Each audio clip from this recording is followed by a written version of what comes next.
Hey viewers, welcome back to the channel. In today's video, we are diving deep into one of the biggest conversations shaking off film Twitter, TikTok and beyond.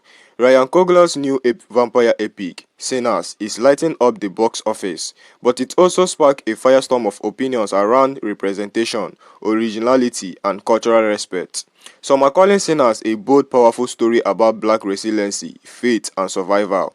Others argue it borrows heavily from Robert Rodriguez's iconic From Dusk Till Dawn, a landmark of Latino vampire cinema, and are demanding acknowledgement. And then there is the heated debate about Latino representation. Why wasn't more Latino characters visible in a movie that pulls from Latin's horror roots? Is it fair to expect inclusion in a story centered on black Southern history, or are we missing the bigger picture about whose moment this truly is? Today we are breaking it all down, the praises, the criticism, the misunderstandings and the deeper historical context behind it all. Because one thing is clear, conversations about identity, creativity and representation in media hasn't going away anytime soon. So buckle up, this is going to be a laid, thoughtful and at times emotional ride. Let's get into it. I love the movie Sinners, but ... Part 1. There will be spoilers. I love the movie Sinners, but it's literally the plot of From Dusk Till Dawn. Two criminal brothers head down south to start new lives. While down south, they are trapped in a building that's in the middle of nowhere and they find themselves surrounded by vampires. One of the brothers is seduced by a beautiful vampire temptress and gets turned into a vampire. The other brother, who's a straight shooter, leads a group of survivors to survive the night until dawn. And throughout the movie, we have discussions about religion, faith, and family. In the final climactic battle of this movie, there's a huge fight between the survivors and the vampires. The Asian character in this movie sacrifices himself to protect their family. One of the characters in this movie who is turned begs their loved one to end their life, and with tears in their eyes, they do. And after killing all the vampires via sunlight, the only two survivors are the brother and the hopeful youth. The hopeful youth whose father was a preacher. I feel like I'm taking crazy pills here because I follow people in the horror community. No one's talking about this. It's insane. There is one fucking movie that Sinners owes everything to, and it's not fucking Puss in Boots. It's goddamn From Dusk Till Dawn. And like, I'm not saying Nosferatu, Dracula, Sinners, From Dusk Till Dawn, but I will say that Ryan Coogler needs to firmly address that he was inspired by a Latin American vampire movie because we are owed our flowers. Also, Ryan, I saw that tamale story you put in the movie. Where's the fucking Latino extras? Come on, Ryan, you're so good at putting Latinos in your movie. What the fuck happened here? You don't put Latinos in the movie, and you steal from the biggest Latino vampire movie? Come on, man, that's a bad look. I don't think this guy liked this movie at all. I think he might be a racist. Loving something does not excuse you turning a blind eye to its flaws. Acknowledging and discussing the flaws of something you love is healthy and leads to a better relationship. Hope you enjoyed the video, everyone. Tune in tomorrow. We're going to be talking about how the vampires in the movie Sinners don't make any fucking sense. Have a magical day, everyone. That he was inspired by a Latin American vampire movie because we are owed our flowers. I'm not a content creator, but how come every time black people do something, man, we got to haul you motherfuckers with us? We ain't got nothing in common. We know you don't like us. We know you don't fuck with us. Why would we include you in any motherfucking thing we do? Let me ask you a question. If Ryan Coogler did a movie based off the treatment of black people in Latin communities, how do you think that movie will look? Just a question. Just a question to you, sir. You're going to pretend like you ain't seen this video because I'm so small or whatever. But the truth is you pussy, and you can't answer that goddamn question. But whenever black people do something in the media, whatever, y'all always want to be included. Like when Kendrick Lamar did the Super Bowl, you motherfuckers felt like you had to throw a couple of Latino people. Like, you don't know who the fuck was Latina in that group. If they were light-skinned, they could have been Latino. Might have had a Mexican in their blood some goddamn well, but y'all was still mad all the same. All the same because we ain't plastered. We got a Mexican amongst us. All the while, if you go down to Mexico right now, I can count on one hand how many black people there. Y'all keep them numbers real low down there. I'm pretty sure the KKK trying to figure out how the fuck did you do that? How the fuck do you keep the black community in Mexico from growing? How does that happen? It's still a mystery to me because as far as I know, black is the dominant gene all over the fucking planet. Yet, for some reason, you keep the Afro-Latinos in Mexico down to a small number, 2.5 million Afro-Latinos down there in Mexico. I do my Googles. 2.5 million. And you've had slaves in Mexico for as long as America had slaves, for as long as Trinidad had slaves, for as long as the Virgin Islands had slaves. You motherfuckers had slaves down there too. You had black people down there too. How come you kept them numbers so low? Answer that question for me, sir. Don't sound like they being represented down there in Mexico. It just don't feel like, it just don't feel that way to me. Hey, Latinos, come here for a second. Especially if you have my complexion. Come here for a second. This is what we're not gonna do. We're not gonna sit here and complain about not being represented in a story that we don't exist in. I'm sorry, but we were not there. Let's do a mini history lesson. Now this, over here, you can see where those red lines all are is like former Mexico. Notice how Mississippi is over there. There is the dominant immigrants in different places, and Mississippi, no Mexico. Let's fast forward to the time of this movie, 1930s. No Mexico. Oh, but we could have been there in like small, like, but why would we be thrown in there if we weren't there dominantly? Like, these are our dominant places. And yeah, different sad history was going on, and we were getting booted at the time. But what about Chinese settlers? Why were there Asian people in this movie? Because of historical context. It's almost like this director, Ryan Coogler, a black man, made a movie about black struggle in the 1930s, sharecroppers. We weren't there. You know how inspiring it was to watch this movie do so well, for Ryan Coogler to get the deal that he got, to be doing so well, like at the box office. I bought tickets for IMAX to see this. I never go see IMAX. Like, no, I'm not going to expect it from him because it's not asked of us when we make movies. And I had forgotten that I had already blocked this man before. What is his name? Matthew Torres, who has, first of all, forgotten about Black Latinos. I believe he was the one that talked about Miles Morales not being Latino because he was Black, and coming for indigenous communities as well. And you know what? It took me one Google search, because his main thing is that Ryan Coogler stole From Dusk Till Dawn and didn't credit any influence for it. And it took me one Google search to see that he called Robert Rodriguez one of his big heroes. And he talks about Dusk Till Dawn. So get the fuck out of my face.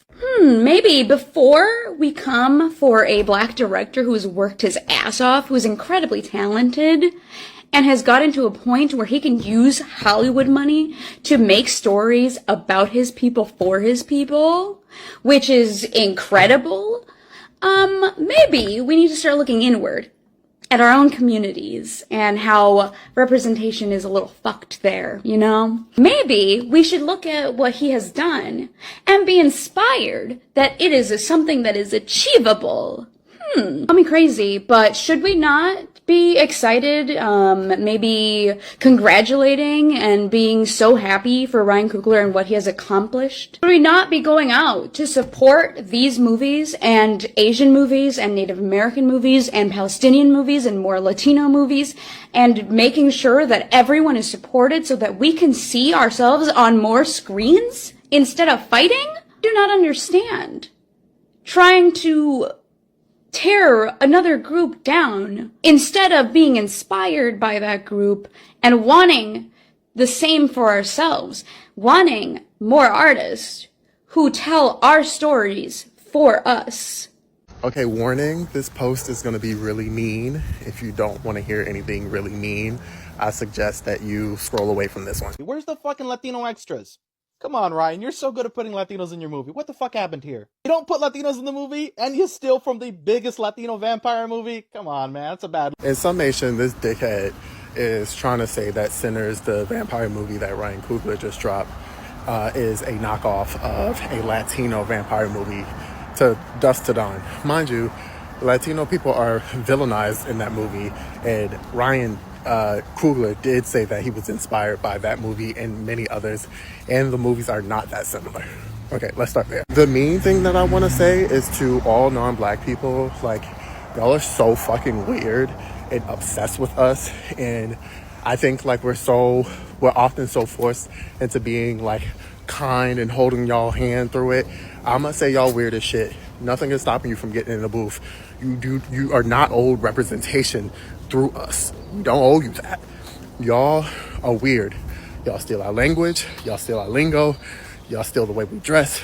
Y'all steal the music. Y'all steal every fucking thing, and y'all still demand more. Y'all are weird. If you feel hit by that, you feel hit by that. But y'all are weird as shit. Like, that was some weirdo shit. You are, one, trying to not only knock the movie, at the same time you're asking to be in it. Like, that is a perfect analogy for how non-black people really be on some loser shit. Y'all are weird, obsessive. I feel like we have stalkers. As black people, we have nothing but fucking stalkers, and y'all like are never beating the allegations. And I don't know. I'm not gonna at that creator because I'm not about to, this is no bullying, no hate, or whatever you gotta say. But like, yeah, fuck y'all for real. Get the fuck out of fucking nachos. How about that? Here's my 2 unnecessary cents on the Sinners and Latino representation. Y'all need to shut down the conversation because it's unnecessary and we need to mind our business. Second of all, y'all need to be focusing on our media first, if anything, because y'all see in every telenovela we got lighter skinned people always portraying the main character. Let's focus on that first, and then we can start talking about whatever, right? Not like it's under any of our business or anything like that, but y'all got darker skin colored Latinos always playing the servant, always playing the blunt, the joke here, you know? Maybe address our colorism in telenovelas first before y'all come loud and proud and mighty about representation, because I don't see y'all talking about that at all. Sorry, not sorry, but y'all making it our business, and no, absolutely not. You just have to say, recognize when the moment is not about you, and when other people are celebrating a huge victory and moment. I have the flu right now, and I think I got it because I went to see Sinners in the movie theaters because I got sick like immediately after. But what I've been thinking is, like, as soon as I get better, I want to go back into the theaters to watch it again, or I want to watch it at home. And I'm a Latina. I've been seeing all of the discourse around that video about why Latinos are not featured in it, and I just like going crazy watching the video. I left that movie theater. I gave it 4 out of 5 stars. I was like, wow, what a great movie. It was so creative. It was so different. I've never seen anything like it. I left that theater feeling curious about Black history, like Irish history, Chinese history, like in America, and was like excited. And I think it's really hard for films to create curiosity around history. I think it's hard for history movies to do that. Sometimes it can be like really boring or predictable or whatever. And I'm saying this as someone who used to be a US history tutor. Like, I get it. Like, sometimes they're not very exciting, but this movie was so creative, interesting, layered, well written, well thought out, and just made me excited. You know, it was like something different. I've been having a lot of time looking at videos about the movie and breakdowns and like Easter eggs and references and historical things, and like seeing all of those breakdowns make me want to give it 5 stars, because I'm like, oh, I just like didn't understand like this, and this, and now that I've seen these videos, I understand it. I want to watch it again, and like am excited, you know? And I can recognize when the moment's not about me in this movie. Like, recognize when the moment is not about you, and appreciate what it is for the communities that it represents, because the layered and thoughtful work that went into crafting this to make something so compelling and that would make people interested and curious and excited about history leaving that theater is amazing. It's a hard thing to do. I think there is something to be said, obviously, about, you know, Hispanic people not really being represented in movies, or our stories not being told. That is very fair and valid. I don't think this movie was the one to tackle all of those things. Like, to put all of that on one movie is kind of insane, especially a movie that wasn't intended for us, and that's okay. There is art made by Hispanic, Latino, Mexican artists, movie makers, playwrights, everything, and use, you know, if you have a platform, you can use your platform to highlight those things instead of focusing on this one movie that you're expecting to carry the story of all groups or something. Like, that doesn't really make sense to me. Like, it did such an amazing job weaving together, 3 or 4 actually, because of the like indigenous stories, cultures and backgrounds, and like weaving that into one thing is amazing, like an amazing feat. And if you feel like there aren't any stories that highlight what you want to be highlighted, write them. Write a play, write a movie, direct a movie, invest in young filmmakers and education. There's like a lot of avenues to do that instead of like trashing on a moment that isn't ours. I'm from the US-Mexico border, and I've been writing a book about that experience, because in media there's like a one-track mind when it comes to people from there and what it's like to be from there, that is just not representative of what it actually is like to be from there. So I've written about like family, like socioeconomic status, generational trauma, like so many things that add like a more full picture of what it's like to be from there. Because I haven't seen a lot of media that represents that. So like, I'm like, you know what, I'm going to write something, I'm going to do something. Instead of looking at movies like Sinners and being like, oh, I should be there, why am I not there? That is very weird. That is very weird to me. And I know I've seen other people on here like have similar sentiments, but I just felt like I had to say something because it was making me crazy. And if, people who are curious, who are Hispanic, who like are inspired by this movie, because I could see like so many different communities being inspired by, not even just the ones that are represented in the movie, but like so many being inspired by the story, like writing about the Mexican-American War, writing about the Texas Ranger program and like how that impacted Mexican people and Hispanic people. The Bracero program also, how that impacted, the fallout of that, and like how that impacted the country and Mexican Latino people. Many opportunities to use some sort of like historical element and like weave that in and like write a good story, something compelling that will move people and like inform people, and hopefully have the same impact of making people excited and curious about history. But yeah, just know when it's not your moment. And if you're upset that, your voice isn't being heard, or your story's not being told, or where you're from's not being highlighted enough, like, go write that thing. Go write it. So let's get straight into it.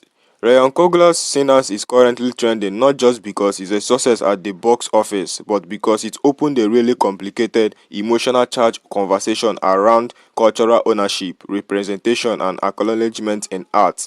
First, the obvious: yes, there are undeniable story parallels between Sinners and From Dusk Till Dawn. Two criminal brothers heading south, trapped in a building surrounded by vampires. One brother turns, the other leads a group to survive the night. Layered conversation about fate, family, and violence. All of it culminated in a bloody final standoff at sunrise. The plot points are very similar. That is not crazy to point out, and is not disrespectful either. Artists are always inspired by other artists. Influence is a part of creation. It's healthy and even necessary to recognize that. The problem is when those influences hasn't acknowledged publicly, especially when the original works come from marginalized creators who don't often get their flowers to begin with. In this case, Robert Rodriguez is a Mexican-American director crafted From Dusk Till Dawn, and it was a major moment in Latino horror history. So when a high-profile black director makes a movie that some people feel mirrors that blueprint and doesn't explicitly mention it, yeah, that is going to hit a nail for some. But here is where it gets complicated. Ryan Coogler has mentioned Robert Rodriguez before. He publicly stated that Rodriguez is one of his heroes. He cited From Dusk Till Dawn as an influence in interviews long before Sinners even existed. It's not like he's pretending Rodriguez doesn't exist. The real issue is perception, because when a project like Sinners blows up and Latino audience doesn't feel seen, even though the source material is culturally significant to them, it reopens old wounds. What about erasure and invisibility? Now let's talk about the second half of this debate. Latino representation in Sinners itself. Some critics online pointed out where were the Latino extras, where were the Latino characters, and I get it, visibility matters. But here is the thing. Sinners is set in the rural, segregated South during the 1930s, a specific time, a specific place. Historically, Latino population were not present in significant numbers in that region during that time. They were more concentrated in places like Texas, New Mexico, California, not Mississippi, not Georgia. Demanding representation where it historically wouldn't make sense isn't true representation, it's tokenism. And frankly, is disrespect that very real black history that this movie is trying to center. Sharecroppers, the aftermath of Reconstruction, Jim Crow terror. Latino struggles are real. Black struggles are real. They often parallel but not interchangeable. When black creators are telling their stories centering their histories, it's okay to let that moment be about them. We don't have to insert ourselves into every narrative. Instead, we should be pushing for our own stories to be told by us, for us, while showing solidarity when other marginalized communities get their chance. Some people online turned this conversation into a really ugly racial debate, and it didn't have to be that way. Because the truth is, both things can be true. You can recognize similarities between Sinner and From Dusk Till Dawn, and still celebrate what Sinners accomplished as an original piece of art.